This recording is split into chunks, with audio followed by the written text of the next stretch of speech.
Purely a coach, then I'm not getting paid, because Tom's not getting paid. And it's not just about money, it's about you want your fighters to have fights when they're fit to fight. And he's not having fights. And it's frustrating, but what do? You just come and do what you do. Yeah. Just carry on doing it. Do you understand why fans are frustrated as well? Yeah, of course I do, yeah. It's stupid.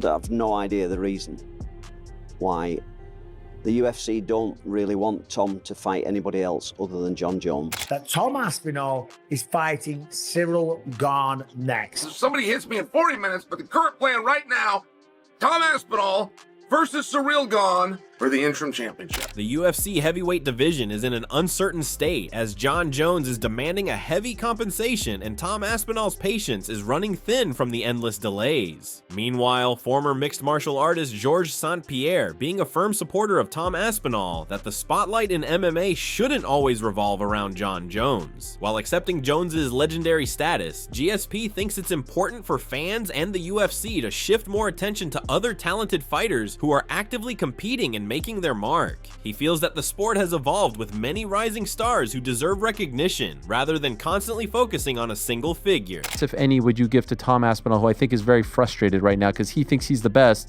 but there's a guy holding him up?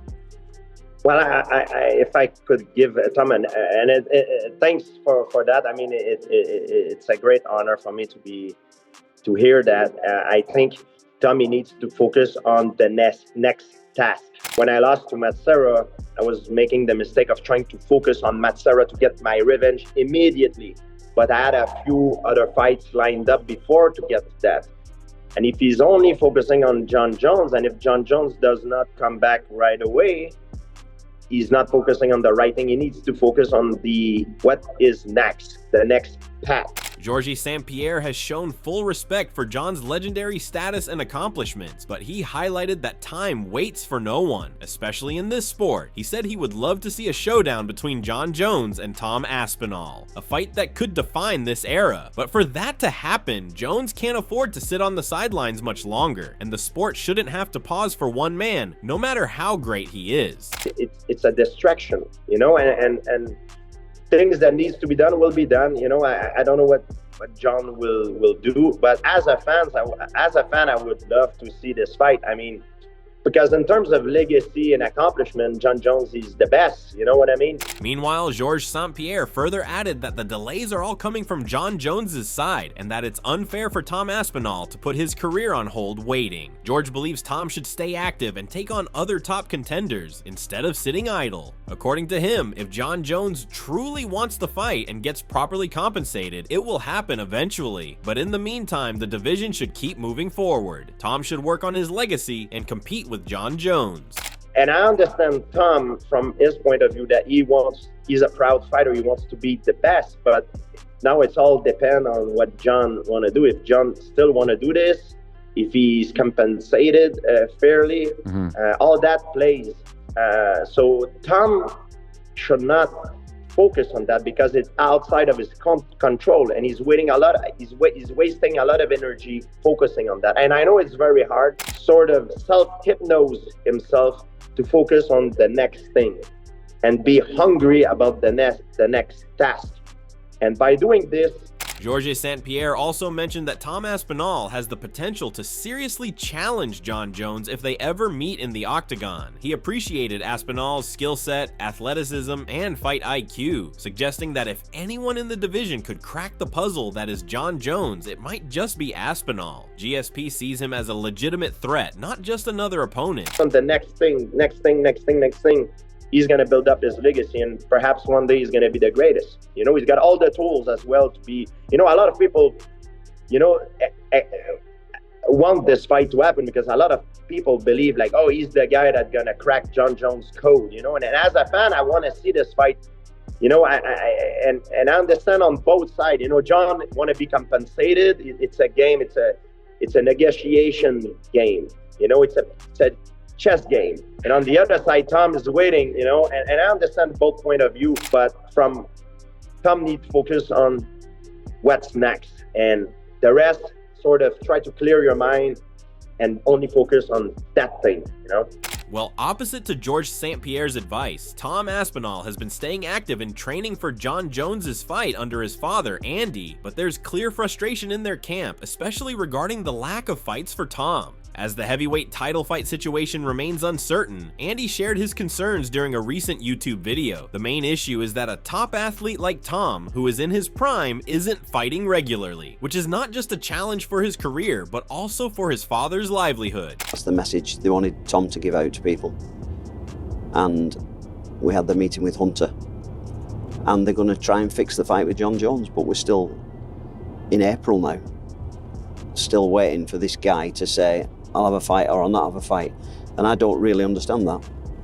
He's a fighter who should be having fights. Why is he just still sat around not giving an answer as to whether he's going to fight or not?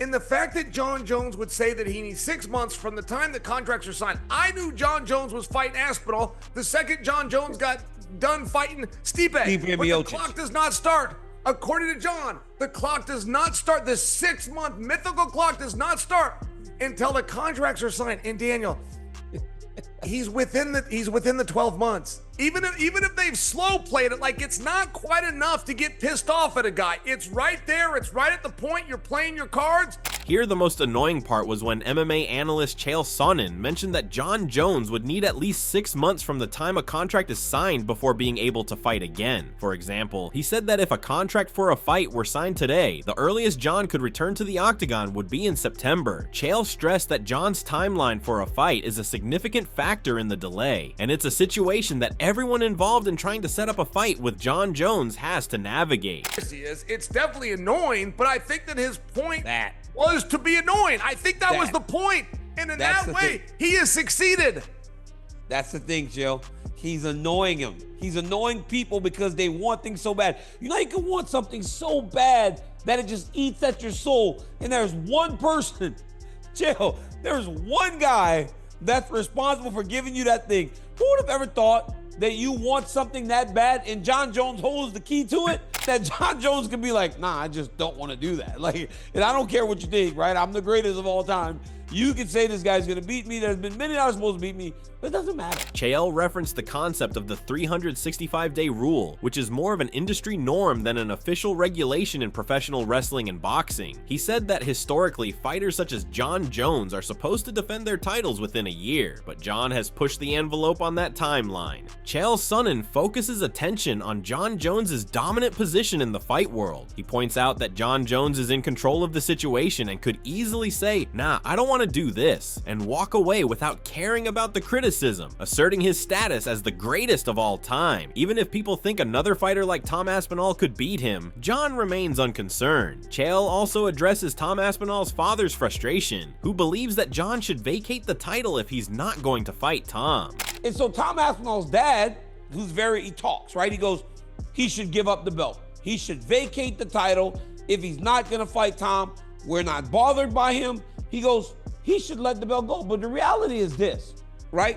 The reality is he is a guy that just fought. Jon Jones beat Stipe Miocic 6 months ago. And if we waited 2 years for him to come back after beating Cyril Gane, why would they think that they would get him to vacate the belt 6 months after? As the stakes are rising in the heavyweight division and the drama surrounding Jon Jones and Tom Aspinall is heating up, Chael Sonnen, the bad guy of MMA, is throwing some serious shade at Jon Jones, claiming that the UFC legend is avoiding Tom Aspinall. Sonnen argues that Jones, seeing Aspinall's explosive knockout power and incredible athleticism, might be hesitating to step into the octagon with him. Aspinall is knocking out opponents with ease, and Sonnen believes Jones is nervous about facing such a dangerous challenger. He's just in a very difficult spot. I will tell you, as a guy that never won the big fight, but was involved in big fights. Like, it's not what you dream about as a kid. You don't dream of being in the fight. You dream of winning it, but only one guy can win, right? I mean, you got a 50% chance of losing. I just share for you, like, as young as Tom is, as much as he's having to wait, what happens if he does get the other side of the coin? He sure does have a rare confidence His father's got a rare confidence. I mean, I don't know if I've seen Tom so confident. Tom's never spoke about anybody, called him another bum in the shower. He's never talked about anybody like that. English former mixed martial artist and renowned analyst Michael Bisping shared his thoughts on the current heavyweight situation in the UFC, especially regarding Tom Aspinall's next fight and the uncertainty surrounding Jon Jones. If Cyril Gane is gonna fight for the interim strap against Tom Aspinall, this is a crazy situation. Now, International Fight Week is just around the corner, and we need a big main event. And there's a lot of big fights getting discussed at the moment, by the way, but none would be bigger than Tom Aspinall versus Jon Jones. That's the biggest fight that the UFC can put on. It's one of the biggest fights in all of combat sports. It'll be one of the biggest fights the UFC has ever put on, okay? Tom wants to fight. The UFC want the fight, but it hasn't materialized yet. Now, Tom Aspinall said recently on his YouTube channel, there's going to be news soon of a fight, but he was sworn to secrecy. I do know what's happening. I have had meetings with the UFC, as we know. I have been sworn to secrecy. Of course he's sworn to secrecy. When he fights, it's going to be a big moment. It's going to be a big deal. They want all the pomp and circumstance. They want a press conference. They want the world's media there. Bisping warns that if Jones keeps dodging Aspinall, it could hurt his legacy. He doesn't deny Jones is one of the greatest fighters ever, but choosing only safe fights would put him in the same criticized category as Jake Paul, someone who cherry picks opponents. But is it gonna be against Cyril Gane? Because if it is, they have to strip Jon Jones. If they have to bring in another guy for Tom to defend the interim strap 2 times against Curtis Blades and then Cyril Gane, because Jon Jones doesn't want to fight him, then I'm sorry, this is really going to tarnish his legacy. Jon Jones is, without a shadow of a doubt, one of the greatest of all time. Simple as that. On the other hand, Michael Bisping believes that Tom Aspinall has all the tools needed to beat any fighter in the heavyweight division. He praised Tom's speed, power, technique, wrestling, and elite ground game. According to Bisping, if Jon Jones continues to avoid a fight with Tom, then the UFC should consider stripping Jones of the title and making Tom the undisputed champion. He emphasized that it would be unfair for Tom to keep defending an interim title while the real champion stays inactive. But Jon Jones has beaten multiple generations of champions, defended the belt a ridiculous amount of times, okay? So I don't think he's necessarily scared, but he's probably like, oh Tom Aspinall's knocking everyone out. He's the best finisher in the sport right now. He's absolutely gigantic. He floats like a butterfly, stings like a bee, knocking everyone out in ridiculous fashion. He can wrestle. He can submit people. He's got a great gas tank on him. We think. We've never seen him have to go into the later rounds because he just finishes everybody. Furthermore, Michael Bisping said that a fight between Tom Aspinall and Cyril Gane would be a great matchup. He believes both fighters are extremely talented heavyweights with high-level striking and athleticism, which would make for an exciting and competitive fight. Bisping thinks the clash of styles, Tom's well-rounded skill set versus Cyril's slick movement and striking, would capture fans' attention and could be one of the most technical battles in the heavyweight division. As fashion, he can wrestle, he can submit people, he's got a great gas tank on him, we think. We've never seen him have to go into the later rounds because he just finishes everybody. But if Jon Jones doesn't want to fight him, and they've got to bring in Cyril Gane, then they've got to talk about stripping this guy. That's just a fact, that's not breaking news. But let's talk about this. Cyril Gane versus Tom Aspinall.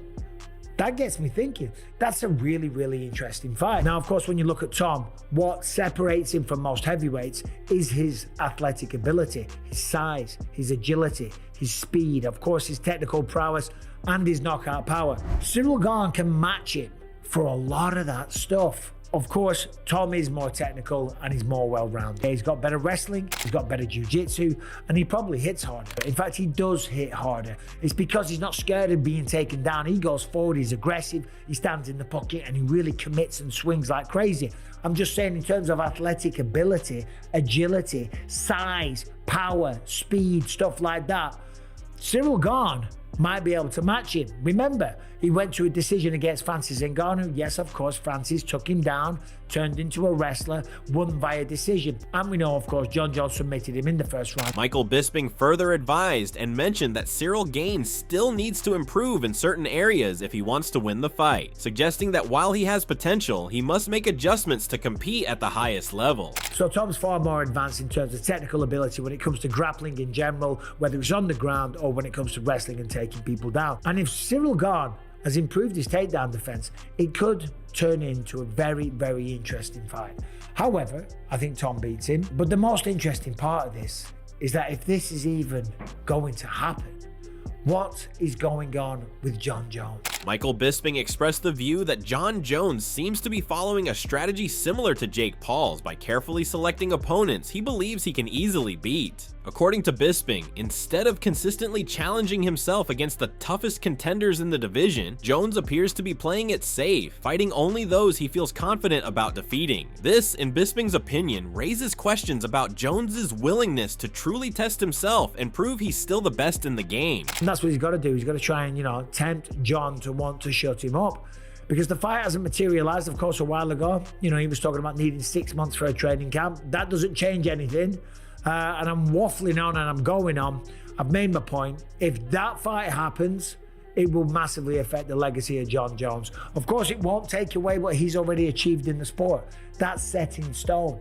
But you can't only take on fights that you know you are going to win. That's what Jake Paul does. That's why I don't respect Jake Paul as a fighter. Jake Paul isn't a real fighter. He manufactures the situation for fights and opponents that he knows he can win. Like this new one with Julio Cesar Chavez Jr., okay? Guy's pushing 40. He was beaten by Anderson Silva. He's had problems with substance abuse and stuff like that, I believe, in the past. And he's got a few losses on his record. He's almost 40, okay? And he's not his dad, okay?